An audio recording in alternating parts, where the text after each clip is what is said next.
ډیپریشن یا ژور خفګان یوه اروايي ستونزه ده او دې حالت کې زیاتره وخت د ناروغ انسان طبیعت ګډوډ یعنی خفه وي، ژوند خوند نه ورکوي، بېزاره او ناهیلی وي، تل مدام د ستړیا احساس کوي او ځان ورته کم او بې ارزښته ښکاري. د ډیپریشن ناروغي بېلابېل لاملونه لري چې دا کیدی شي سټرس یا تشویش وي، د ناوړه او بدو پیښو د پیښېدو نتیجه وي، جینیتیکي ستونزه وي یعنې د تیرو نسلونو څخه را رسېدلی میراث وي، په بدن کې د هورمونونو سم کار نه کول وي، د دوستانو آشنایانو نه لرل او یوازیتوب وي، او یا هم کیدی شي دغه ډیپریشن د یوې بلې بدني ناروغۍ نتیجه وي. د ډیپریشن زیانونه: د ژور خفګان پایله کې ناروغ کس سم خوب نه لري، یا هیڅ خوب نشي کولی او یا اکثرا وختونه خوبولی وي، اشتها یې خرابیږي او خوراک ته یې زړه نه کیږي، د بدن د معافیت یا مقاومت سیستم کمزوری کیږي چې دا په خپله ناروغ شخص په ډیرو نورو ناروغیو اخته کوي. انګیزه یا د کار، روزګار او فعالیت شوق یې له منځه ځي. حافظه یا یادښت یې کمزوری کیږي. د مریض کس توجه ګډوډه وي او نشي کولی خپل فکر په یوه موضوع راغونډ یا متمرکز کړي. شاوخوا خلکو سره اړیکې یې سړیږي، خرابیږي او لانجمنې کیږي. ناروغ شخص له خلکو لیرې او کونجته کیږي. کاروبار او زده کړو کې ورته ویجاړونکې ستونزې پیدا کیږي. که پر خپل وخت د ډیپریشن درملنه ونشي نو کیدلی شي انسان ته نورې لا علاجه ناروغۍ هم پیدا کړي. ډیره ممکنه ده چې د ناروغ په ذهن کې د ځان وژنې فکرونه پیدا شي او که چیرته کومک ورسره ونشي نو ښایي چې خودکشي هم وکړي. درملنه: که چیرته د ژور خفګان شدت زیات او له کنټروله بهر وي نو بهتره د متخصص ارواپوه ته ورشئ او خپل تکلیف ورته بیان کړئ ترڅو درملنه مو پیل کړي. په ارواپوهنه کې لاندې یاد شوي میتودونه د ډیپریشن په درملنه کې ډیر اغیزناک دي. لومړی رواني درملنه: د ژور خفګان د اروایي درملنې لپاره څو لارې شته دي چې تر ټولو زیات ښه نتیجه ورکوونکي دا دي: CBT یا کاګنیټیو بیهیورال تراپي چې دا د کردار پوهېدنې په مرسته درملنه ده.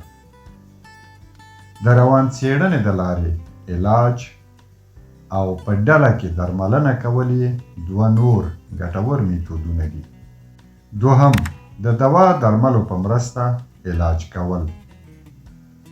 د ډیپریشن ضد درمل: دا درمل په مغزو کې د کیمیاوي تعادل سمولو لپاره د متخصص ارواپوه ډاکټر لخوا ورکول کیږي. او بل هم د سیروتونین هورمون د فعالیت نارمل کولو درملیزه هڅه ده. خو که چیرې ستاسې خفګان په لومړیو مرحلو کې وي نو لاندنۍ خپل ځاني کړنې به د ډیپریشن د کمزوري کولو او د روغتیا حاصلولو سبب شي. اول، فزیکي فعالیت: هره ورځ د کم وخت لپاره ورزشي تمرینونه وکړئ. حتی تازه هوا کې یو کوچنی چکر هم کولی شي د انسان په تنې کې د اندورفین یا خوشحالۍ هورمون اندازه زیاته او خفګان کم کړي. داسې فعالیت یا ورزشونه انتخاب کړئ چې خوند درکوي، لکه لامبو، ځغاسته، یوګا او داسې نور. دوهم، د وخت تنظیمول: د خوب لپاره یو منظم وخت غوره کړئ. په ټاکلي وخت ویده او په ټاکلي وخت راویښ شئ. مناسب خواړه وخورئ او استراحت وکړئ.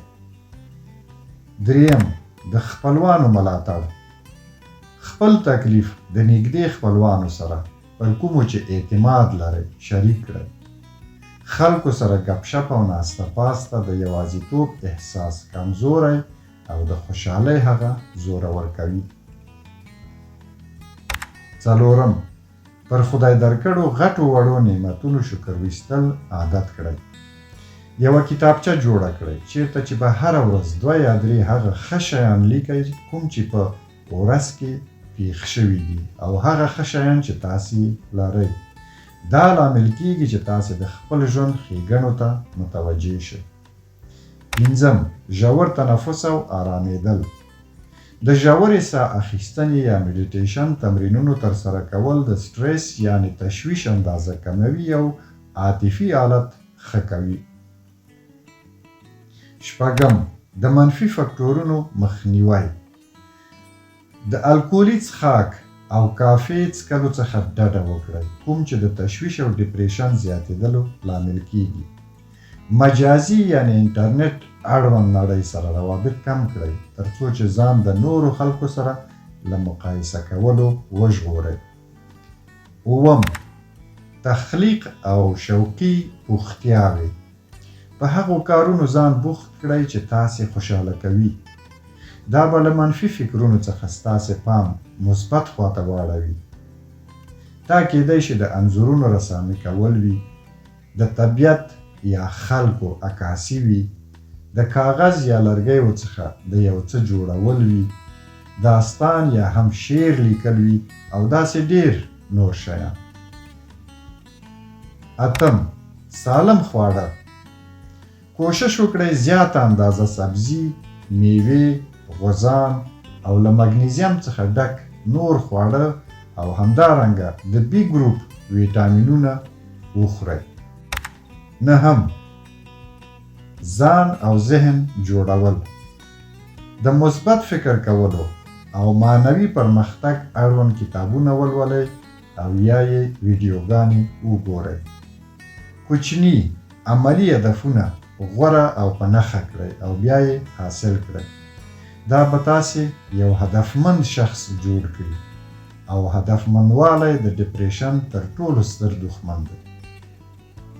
لسم، پر ځان مهربانه اوسئ. د خپل خفه طبیعت او کم عمل کولو له کبله ځان مه رټئ. ځان ته وخت او د استراحت کولو اجازه ورکړئ. که د دې ټولو کړنو سره سره مو هم حالت تغییر نه کوي او لا نور هم بدتریږي نو د مرستې ترلاسه کولو لپاره خامخا ډاکټر ته ورشئ. الله مو مل شه.